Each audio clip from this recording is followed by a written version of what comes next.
Saat ini, nasib gencatan senjata Gaza ditentukan oleh nasib jenazah.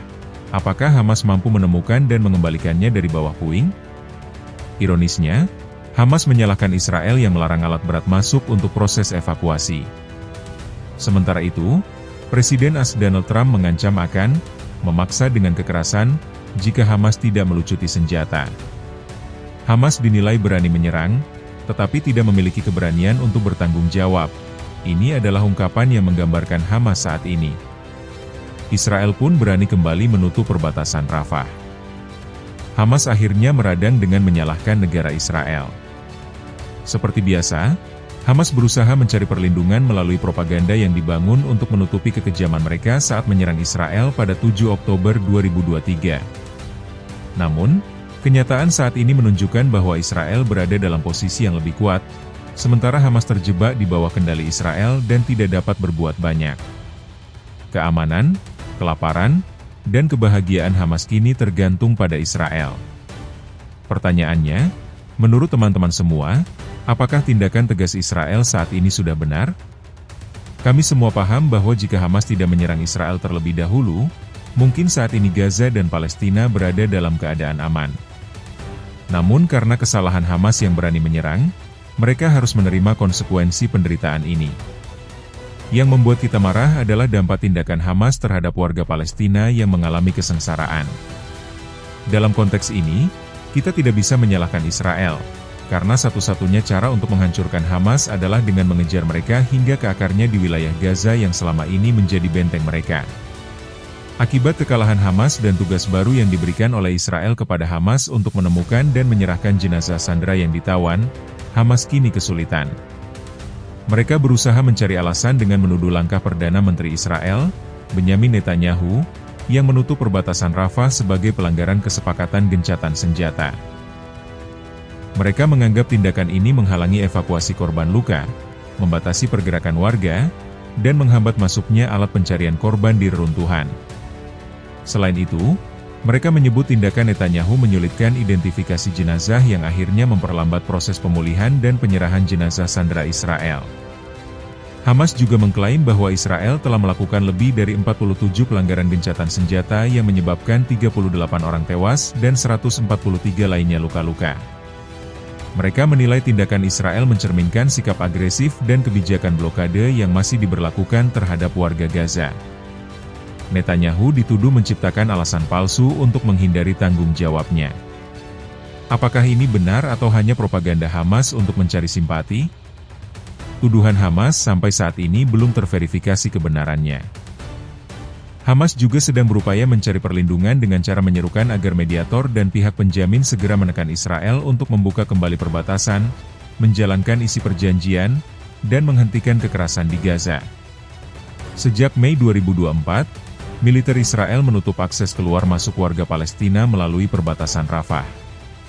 Setelah gencatan senjata diberlakukan pada 10 Oktober 2025, kantor Netanyahu pada 25 Oktober 2025 menyatakan bahwa perbatasan Rafah akan tetap ditutup hingga waktu yang belum ditentukan. Padahal penyeberangan Rafah seharusnya dibuka kembali pada 20 Oktober 2025 sebagai bagian dari kesepakatan gencatan senjata. Pembukaan jalur ini akan diputuskan berdasarkan sikap Hamas dalam melaksanakan kesepakatan pemulangan jenazah sandera. Seperti yang kita ketahui, Israel sangat kokoh dan kuat dalam pendiriannya, selalu berpegang pada komitmen. Setelah Israel dan Hamas sepakat untuk gencatan senjata dengan mematuhi proposal Amerika. Hal ini menjadi pegangan kuat bagi Israel. Namun, saat ini gencatan senjata antara Israel dan Hamas berada dalam situasi yang sangat rapuh. Lambatnya pengiriman jenazah sandera Israel membuat Tel Aviv kembali melayangkan ancaman terhadap kemungkinan gagalnya perdamaian. Hamas kini terpojok oleh ancaman yang diberikan oleh Perdana Menteri Israel Benyamin Netanyahu dan Presiden Amerika Serikat Donald Trump. Kondisi Gaza yang hancur dinilai menjadi penghambat bagi kelompok bersenjata Palestina untuk memulangkan sandera. Di tengah kesepakatan damai, Israel dilaporkan masih melakukan agresi.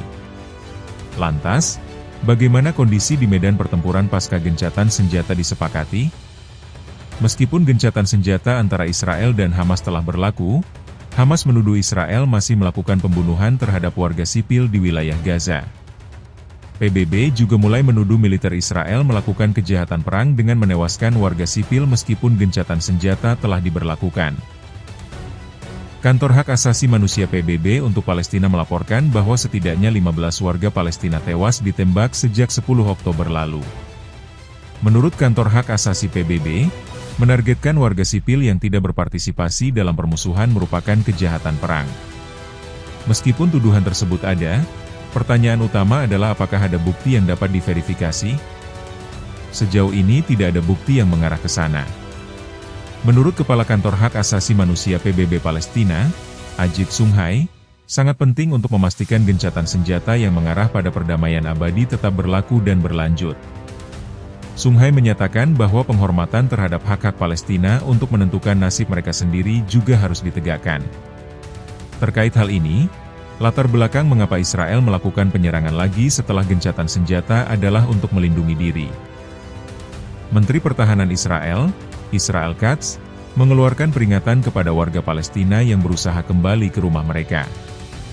Israel Katz menyatakan bahwa setiap pelanggaran terhadap garis penarikan militer Israel akan ditanggapi dengan respon segera. Melalui postingan di media sosial X, Israel Katz menegaskan bahwa pasukan IDF bertindak sesuai dengan instruksi. IDF disebutnya menegakkan kebijakan kesiapan yang jelas di sepanjang garis kuning yang mencakup lebih dari 50% wilayah Gaza. Sementara itu, pada Senin malam, 13 Oktober, Hamas merilis sebuah video yang menunjukkan personel bersenjatanya mengeksekusi 8 pria yang ditutup matanya, diikat, dan berlutut di jalan. Kelompok bersenjata Palestina ini mengklaim bahwa tindakan tersebut merupakan hukuman mati terhadap kolaborator dan penjahat di kota Gaza. Tindakan Hamas pun mendapat kecaman dari otoritas Palestina, yang menyebutnya sebagai kejahatan keji. Dan mendesak kepemimpinan Palestina yang sah untuk membendung kekacauan di jalur Gaza saat gencatan senjata. Hamas kini memperketat cengkeramannya atas reruntuhan Gaza. Setelah gencatan senjata diberlakukan, mereka melancarkan tindakan keras yang mengakibatkan puluhan warga Palestina tewas karena dituduh berkolusi dengan Israel. Di wilayah utara, pasukan Israel mundur dari kota Gaza, sementara polisi bersenjata bertopeng hitam milik pemerintah Hamas melanjutkan patroli di jalanan. Melansir dari The Times of Israel, hingga Selasa, 14 Oktober malam, Hamas telah menewaskan sedikitnya 33 orang sejak gencatan senjata diberlakukan. Keterlambatan pemulangan jenazah sandera berakibat pada penghentian sebagian truk bantuan kemanusiaan di Gaza. Israel menyatakan mereka hanya akan mengizinkan separuh dari jumlah truk bantuan yang disepakati untuk masuk ke Gaza pada Rabu, 15 Oktober 2025. Dan juga memberitahu PBB bahwa bahan bakar atau gas hanya diizinkan masuk untuk kebutuhan khusus terkait infrastruktur kemanusiaan. Setelah Hamas kembali memulangkan lebih banyak jenazah sandera, truk-truk bantuan mulai terlihat memasuki Gaza.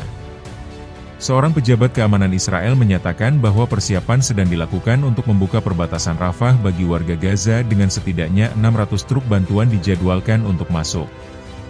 Namun, gencatan senjata di Gaza diwarnai sejumlah kendala dan ancaman. Presiden Amerika Serikat Donald Trump menyatakan bahwa Hamas harus melucuti senjatanya atau mereka akan dipaksa untuk melakukannya. Trump mengaku siap menggunakan kekerasan jika kelompok bersenjata Palestina ini enggan melucuti senjata. Melansir dari The Times of Israel, Hamas kini telah sangat melemah. Namun sejauh ini mereka belum menunjukkan tanda-tanda akan melucuti senjata. Kelompok ini justru berusaha menegaskan kembali otoritasnya di jalur Gaza dengan menindak kelompok-kelompok yang dianggap menentang mereka.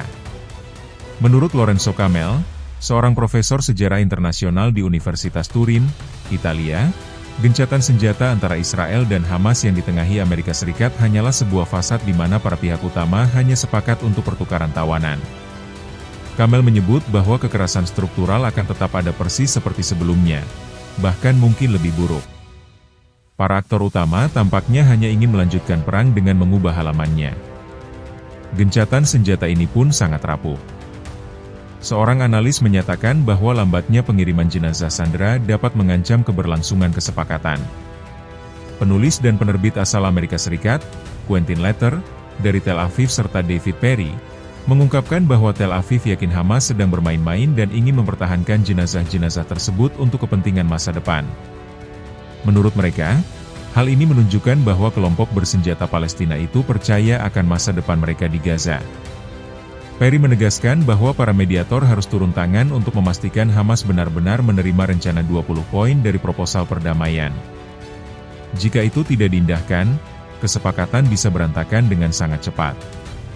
Gencatan senjata antara Israel dan Hamas sangat rapuh. Memang kita tahu bahwa tahap awal kesepakatan damai di Gaza sedang berjalan dan berlangsung dengan baik. Kelompok Hamas menyatakan telah menyerahkan seluruh jenazah sandera Israel yang berhasil mereka temukan sejauh ini. Pernyataan ini muncul setelah mereka menyerahkan 2 peti jenazah tambahan kepada Palang Merah pada Rabu, 15 Oktober 2025. Dengan demikian, total jenazah yang telah dikembalikan mencapai 10, tetapi lebih dari selusin jenazah lainnya masih belum ditemukan. Pemerintah Israel kini mempertimbangkan langkah hukuman terhadap Hamas karena belum menyerahkan lebih banyak jenazah. Informasi ini diungkapkan oleh sejumlah pejabat Israel. Menteri Pertahanan Israel, Israel Katz, memerintahkan IDF untuk menyiapkan rencana penyerangan guna memastikan kekalahan penuh Hamas jika kelompok itu melanggar kesepakatan. Dalam pernyataannya, Israel Katz menegaskan bahwa jika Hamas melanggar, dengan dukungan Amerika Serikat, Israel akan melanjutkan operasi militer hingga mencapai tujuan perang dan mengubah situasi di Gaza sepenuhnya. Hamas sendiri menjelaskan bahwa lambatnya penyerahan jenazah sandera disebabkan oleh kondisi Gaza yang porak-poranda. Pernyataan terbaru Hamas menimbulkan pertanyaan apakah Israel dan AS akan menilai tindakan Hamas sebagai pelanggaran. Tumpukan puing-puing dan banyaknya amunisi yang belum meledak menghambat proses evakuasi.